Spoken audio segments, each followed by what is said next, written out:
take a minute to draw your attention to some current issues with bank loan processing times. Why?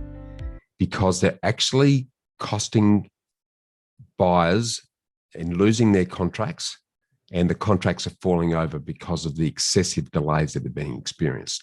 Now, in days gone by, it wasn't uncommon to be able to buy a property with a 2-week finance clause and be confident that you're going to settle in a month. Well, unfortunately, for most of the banks now, those days are long gone.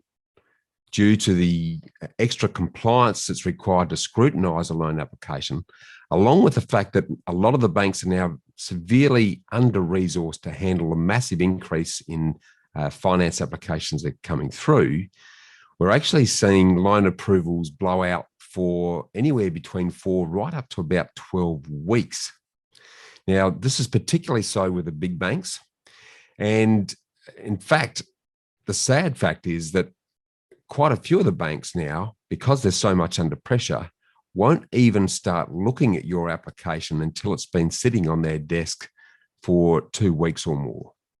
Now, the reality of this is it's actually costing buyers their properties because the contracts are falling over due to the extended time blowouts. And you've got the pain and heartache of seeing that property that you've worked so hard to get slip through your fingers. So how can you protect yourself against these delays resulting in you losing the property and causing a lot of stress? Well, 2 simple things I'd suggest that you'd consider. One is to engage a savvy mortgage broker who has access to a wide range of lenders and knows which banks have processing delays and those that don't, because there still are some second-tier lenders that are turning around loans very quickly.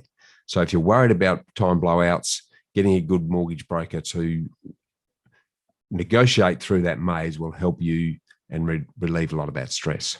Secondly, start educating the sellers agents and the vendors or the sellers of the properties that the loan processing side of the equation is going to take longer, and negotiate that into the contract so that the subject to finance clause and the settlement date reflect the amount of time that it's going to take the bank to get that done. That's just some food for thought. This is Bushy Martin. You're watching Real Estate Talk.